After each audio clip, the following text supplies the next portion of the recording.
Dear student of class 8th, have a good day. In the last class, we have discussed with you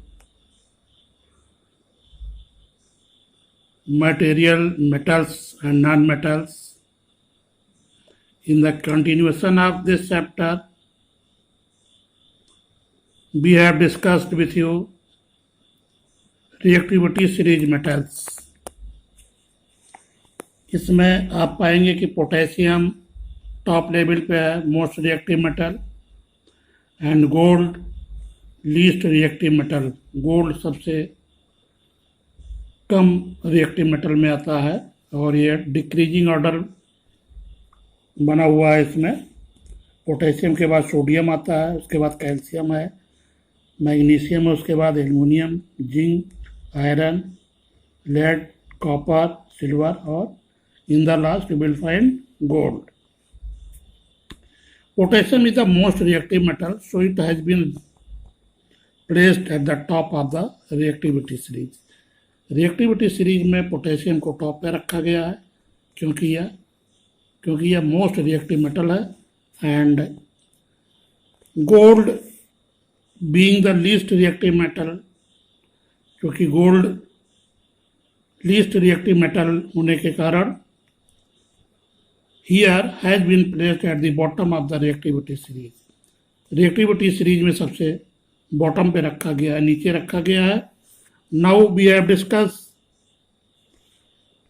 displacement reaction. displacement reaction का मतलब ये हुआ कि जब दो metal को हम लोग साथ में रखते हैं तो जो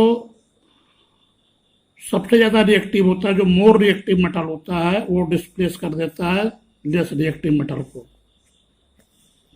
तो इसमें क्या है, पहले तो हम लोग देखें कि ये more reactive metal displaces a less reactive metal from its salt solution. इसके साल्ट सोल्यूशन को ये रिप्लेस कर देता है और ये अपने साथ जोड़ लेता है. For example copper sulphate plus Fe. Copper sulphate को हम लोहे के साथ अगर रखते हैं तो क्या होगा, ये FeSO4 आयरन सल्फेट बनाता है और कॉपर को ये अलग कर देता है. जब आप कॉपर सल्फेट के सॉल्यूशन के साथ आयरन को रखेंगे तो ये आपका जो कॉपर होगा ये रेड ब्राउन हो जाएगा और ये फेरस सल्फेट जो होगा आपका ग्रीनिश सॉल्यूशन का हो जाएगा. इन दिस रिएक्शन ये मोर रिएक्टिव मेटल आयरन जो है ये मोस्ट रिएक्टिव है, इज डिप्लेसिंग ये लेस रिएक्टिव मेटल कॉपर जो एक लेस रिएक्टिव मेटल है, इसको ये डिस्प्लेस कर देता है फ्रॉम इट्स साल्ट सोल्यूशन. इसके साल्ट सोल्यूशन से, वो कौन सा सोल्यूशन है, copper sulphate solution. Copper sulphate के सोल्यूशन से कॉपर को ये अलग कर देता है या डिस्प्लेस कर देता है. Iron metal displaces copper from copper sulphate solution. Iron metal जो है वो कॉपर को कॉपर सल्फेट सोल्यूशन से अलग कर देता है क्योंकि ये आयरन जो है ये मोस्ट रिएक्टिव मेटल है. यहाँ पर एक एक्टिविटी दिखाई गई है. एक्टिविटी में ये आयरन नेल है और इसको कॉपर सल्फेट सॉल्यूशन के साथ रखा गया है और ये दिखाया गया कि ये red brown layer of displaced copper metal has form on the nail पे फॉर्म हो गया है. तो ये less reactive metal can not displace ये more reactive metal from its salt solution. इसी का ठीक उल्टा किया गया है यहाँ पे कि फेरस सल्फेट को, आयरन सल्फेट को कॉपर के साथ रखा गया है और उसके बाद देखा गया कि नो डिस्प्लेसमेंट रिएक्शन, कोई भी रिएक्शन नहीं हुआ क्योंकि कॉपर जो है वो लेस रिएक्टिव मेटल है, इसलिए आयरन से ये रिएक्ट नहीं किया. लेकिन यही चीज़ जब आयरन को कॉपर सल्फेट के साथ रखा गया था तो ये फेरस सल्फेट बना था और कॉपर को अलग कर दिया था। सो copper metal can not displace iron from iron sulphate solution. तो आयरन मेटल कॉपर मेटल ने क्या हुआ कि ये आयरन सल्फेट सोल्यूशन को डिस्प्लेस नहीं कर सका। अब हम आते हैं दूसरे पे, reaction of zinc metal with copper sulphate solution. यहाँ पे कॉपर सल्फेट को जिंक के साथ रखा गया है, तो क्या हुआ कि ये जिंक सल्फेट बनता है और कॉपर को ये अलग कर देता है। In this reaction A more reactive metal zinc is displacing A less reactive metal copper. यहाँ जिंक भी कॉपर से मोर रिएक्टिव है, इसलिए जिंक ने भी कॉपर सल्फेट के साथ रिएक्शन करके जिंक सल्फेट बनाया और कॉपर को किनारे कर दिया। कॉपर इधर रेड ब्राउन है और जिंक सल्फेट जो है कलरलेस सोल्यूशन है। So zinc metal displaces copper metal from copper sulphate solution. Zinc metal ने क्या किया कि कॉपर सल्फेट सोल्यूशन से कॉपर को अलग कर दिया। अब इसी का ठीक उल्टा देखते हैं कि क्या होता है। अब जिंक सल्फेट को कॉपर के साथ रखा गया तो हम पाते हैं कि नो डिस्प्लेसमेंट रिएक्शन, कोई रिएक्शन हम नहीं पाते हैं, क्योंकि कॉपर लेस रिएक्टिव है और जिंक जो है ये आपका मोस्ट रिएक्टिव मेटल है।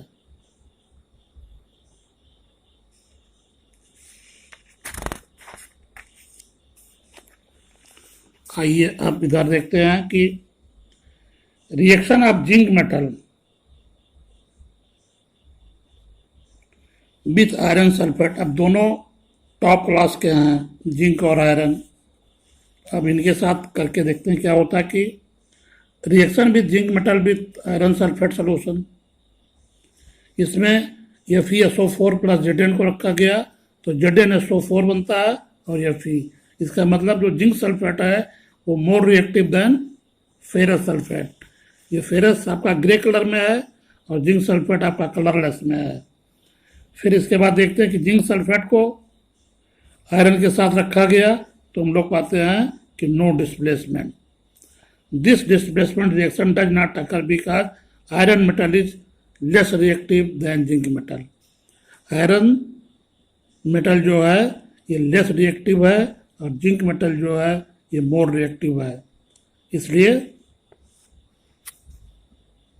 ZnSO4 के साथ ये Fe रखने पर नो डिस्प्लेसमेंट रिएक्शन होता है।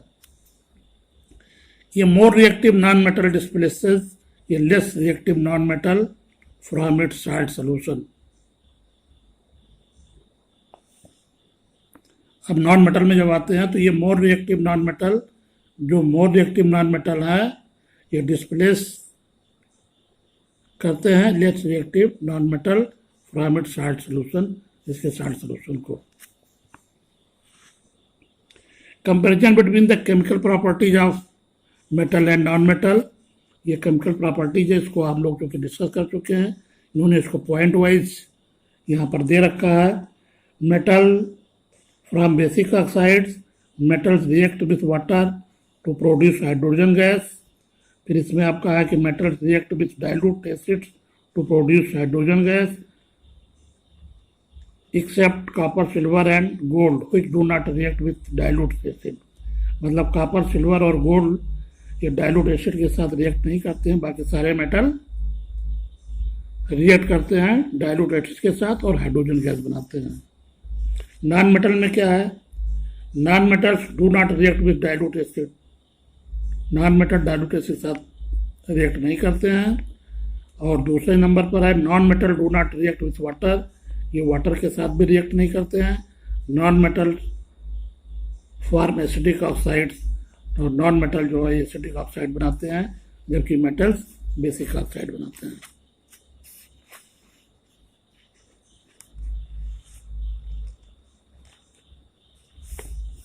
अब हम लोग आते हैं यूजेज ऑफ मेटल्स।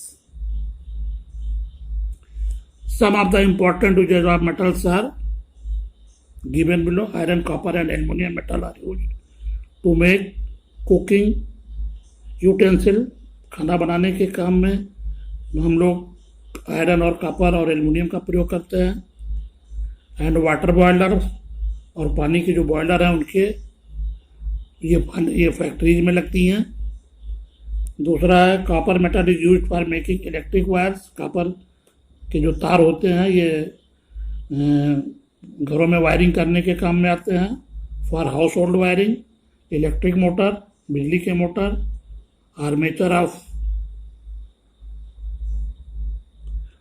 डायनोमोज के जो आर्मेचर होते हैं उसमें वो आता है। And many other electric appliances और अन्य जो हमारे बिजली के उपकरण हैं उसमें काम आते हैं। Aluminium metal is used for making electric cables. जो केबल होते हैं बड़े बड़े उसमें एल्युमिनियम मेटल जो थिक वायर होते हैं उनका यूज होता है। And overhead electric transmission lines, जो बड़ी बड़ी ट्रांसमिशन बिजली के जो तार निकलते हैं, जो बड़े बड़े खंभे होते हैं उसमें यूज होते हैं। Aluminium foils are used for packing medicine.